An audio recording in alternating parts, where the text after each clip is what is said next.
नमस्कार दोस्तों, स्वागत करता हूं एक और नई वीडियो में। ये वीडियो क्लास 11 12 दोनों के लिए है। ध्यान से देखना और मेरी बातों को ना गौर से सुनना आप सभी लोग, ठीक है। बहुत सारे टीचर्स जो होते हैं ना, मेरा जो चैनल का वीडियो है, वीडियो को देख देख कर ना अपने कॉपी में नोट वोट कर करके वो लिख देते हैं। उन्हें हम टीचर्स बोले कि क्या बोलें, ठीक है। एक्चुअली वो क्लास तो लेते नहीं है कभी। जो भी है वो क्या करते हैं, जो भी हम नोट्स देते हैं वो नोट्स को छाप कर रिकॉर्डिंग कर देते हैं। तो भाई ये करना पहले आप बंद करो, ठीक है। ध्यान से मेरा बात सुनिएगा, क्लास 11 जियोलॉजी 12 जियोलॉजी वाले स्टूडेंट सभी लोग।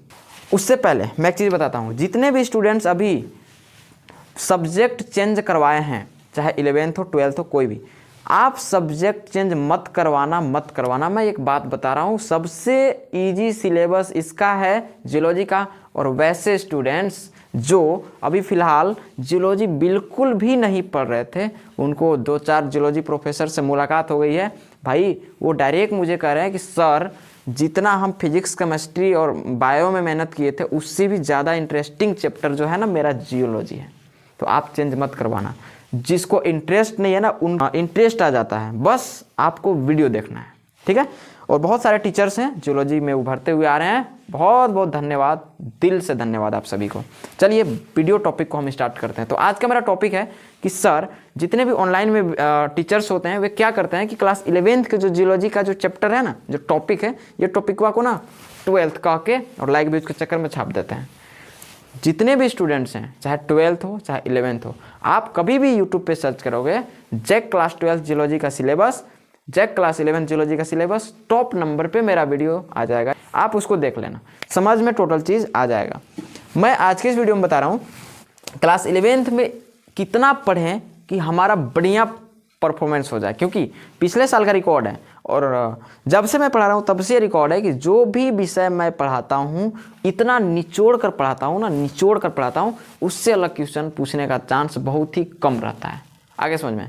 तो हम ये नहीं कि पूरे क्वेश्चन, बहुत सारे स्टूडेंट हमें बोल रहे हैं कि सर क्वेश्चन आंसर करवाइए ना, बहुत अहम भूमिका निभाता है। बोले कि भाई क्वेश्चन आंसर हम करवा देंगे, लेकिन आपको मेरा प्रॉब्लम समझ नहीं आ रहा है ना, कमेंट तो कर दे रहे हो। प्रॉब्लम है कि यूट्यूब जो है ना उसको PDF वो नहीं पढ़ रहा है कि PDF में क्या लिखा हुआ है, डायरेक्ट रीयूज कंटेंट बोल दे रहा है। तो ये दिक्कत है मेरे लिए। चलिए कोई बात नहीं। सौर मंडल आपको क्लास 11th में पढ़ना है। इसको इंग्लिश में हम सोलर सिस्टम कहते हैं। क्या कहते हैं? Solar system.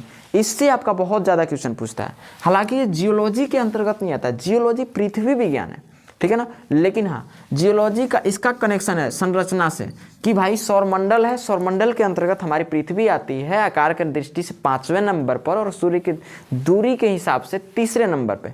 तो इसका संरचना कैसे हुआ, मतलब कि जो पृथ्वी जो है, पृथ्वी का संरचना हुआ कैसे, तो इसी के अंतर्गत हमें सोलर सिस्टम पढ़ना है और इसी के अंतर्गत हमें स्ट्रक्चरल जियोलॉजी पढ़ना होता है। समझ में आ गया? इस चीज़ को फाइनल कीजिएगा।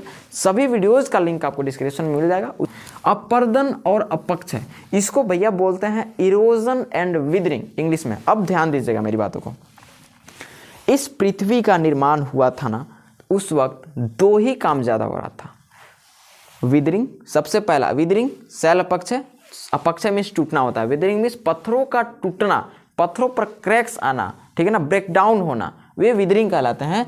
और अपर्दन, पत्थर से ही मिट्टी बनता है और वो मिट्टी में जब कटा होने लगता है तो उसे हम लोग अपर्दन बोल देते हैं। नदी एवं उसके भूवैज्ञानिक कार्य, नदी पढ़ना है और वो किस तरीके से हमें जियोलॉजिकल फंक्शंस, मतलब जियोलॉजिकल एक्टिविटी करके पृथ्वी पर स्थलाकृतियों का निर्माण करती है नदी, उन सभी चीज़ों के बारे में पढ़ना है। झील के बारे में पढ़ना है, समुद्र के बारे में पढ़ना है। झील को लेक्स बोलते हैं, समुद्र को सी बोलते हैं, खनिज को मिनरल्स बोलते हैं, खनिज विज्ञान, ये सब ना थोड़ा थोड़ा टॉपिक्स पढ़ना है। लेकिन ध्यान दीजिएगा टॉपिक इंटरेस्टिंग बनेगा कैसे, इसके लिए भी ट्रिक है।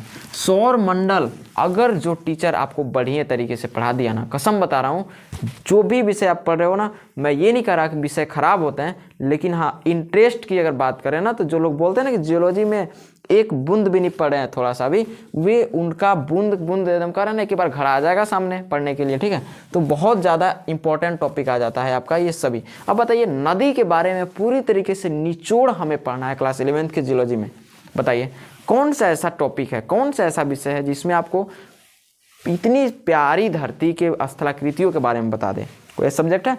नदी के बारे में आप पढ़ोगे भाई, कौन सी नदी का निर्माण कैसे हुआ, क्या है, इतनी विचित्र विचित्र नदियां हैं संसार में, सभी चीज़ों के जानने को आपको मिल जाएगा। लेक्स, झील, देखिए आज कितना झील कितना फेमस है, जितने भी झील हैं अपने अपने जगह पे सभी फेमस हैं, ठीक है। तो ये सब चीज़, समुद्र, इतने बड़े समुद्र हैं हमारे पास, सभी समुद्र के बारे में हम स्टडी कैसे करेंगे, जियोलॉजी करवाएगा ना, ठीक है। खनिज में ज़्यादा नहीं पढ़ना, खनिज क्योंकि 12th में बहुत ज़्यादा पढ़ना है, 11th में नहीं। पेट्रोलॉजी, सेल विज्ञान, सभी टीचर से मैं हाथ जोड़कर रिक्वेस्ट करता हूँ, स्टूडेंट का टाइम बर्बाद मत कीजिएगा। पेट्रोलॉजी क्लास 11th में नहीं है, उसको 12th में पढ़ाना है, ठीक है। प्लेट टेक्टोनिक, प्लेट किसे कहते हैं, प्लेट थाली वाला प्लेट, नो, थाली वाला प्लेट जिसमें हम खाना खाते हैं, नो। बड़ा सा धरती का टुकड़ा, बड़ा सा धरती का भूखंड प्लेट कहलाता है। 7 प्रकार के महाद्वीप हैं, उसके बाद द्वीप आते हैं, है ना, फिर प्रायद्वीप भी आ जाते हैं। तो सभी 3-4 कैटेगरी में बांटा हुआ है। तो ये सभी ना टुकड़े हैं, इस पृथ्वी का क्या है, टुकड़ा। विश्व का आप नक्शा अपने गूगल मैप में देख लेना, लगेगा ना कि पृथ्वी के ना जो नीले कलर का होता है, सब पानी होता है, उसके ऊपर ना धरती क्या हो रही है, तैर रही है सभी ऐसे। तो तैरने वाला जिस पार्ट को हम बोल रहे हैं ना, ये सभी टुकड़े होते हैं। हम जहाँ पे निवास कर रहे हैं ना, ये भी पृथ्वी का एक टुकड़ा है, आगे समझ में। तो बड़े से भूखंड को, बड़े से पृथ्वी के टुकड़े को हम लोग प्लेट बोल देते हैं। इसके बाद भूकंप। अब बताइए, भूकंप इतना बड़ा तबाही है, आपदा है, इन सभी के बारे में डिटेल से हम जियोलॉजी के अंतर्गत पढ़ लेते हैं। भूकंप कैसे होता है, ज्वालामुखी भाई विस्फोट जब होता है, ये सभी के बारे में हम लोग पढ़ा चुके हैं हम ऑलरेडी। उस समय आप लोगों की उपलब्धता जो थी बहुत कम थी, आप जाकर उन वीडियोज़ को देख लीजिएगा, फाइनल हो जाएगा कोई भी चैप्टर, ठीक है। और जितने, अगर आप लेक्चर केवल देख लोगे ना, ऑब्जेक्टिव आपका फिनिश, ठीक है। 15 दिन में मैं गारंटी लेता हूं। अगर आप अभी भी क्लास 11th वाले बोलते हो कि 15 दिन सर टाइम दे दीजिए हम लोग के, 15 दिन में मैं चैप्टर को फिनिश करवा दूंगा, ठीक है। देखते हैं, समय मिलता है तो हम करवा देते हैं। लगभग आपका 5 फरवरी से हम स्टार्ट करते हैं, ठीक है ना, कि आपको क्या करना है क्लास 11th के लिए। इतना आप करो ना, इतना कर लो, उसके बाद आपका चैप्टर फाइनल, ठीक है। कोई भी दिक्कत होगा हमें डायरेक्ट कॉन्टैक्ट करो, ठीक है। ज़्यादा से ज़्यादा मेरा प्रयास रहेगा कि मैं उस टॉपिक को, जो भी आपका डाउट हो, सस्पेंशन हो, उन सभी चीज़ों को मैं कंप्लीट करूं, ठीक है। चलिए मिलते हैं किसी न्यू वीडियो में, तब तक के लिए जय हिंद।